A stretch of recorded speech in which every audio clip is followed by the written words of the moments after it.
લોકતંત્રના મહાપર્વમાં સૌ મતદાર ભાઈઓ બહેનોને ઉમંગ અને ઉત્સાહ સાથે મતદાન કરવા માટે વિનમ્ર વિનંતી કરું છું અને અનુરોધ કરું છું.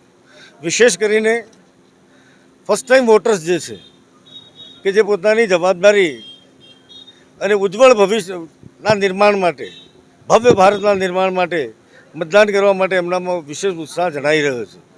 ધોમધકતા તાપમાં આટલી ગરમી વચ્ચે પણ ઉમેદવારોનો મતદાતાઓનો ઉત્સાહ ખૂબ જ પ્રશંસનીય છે.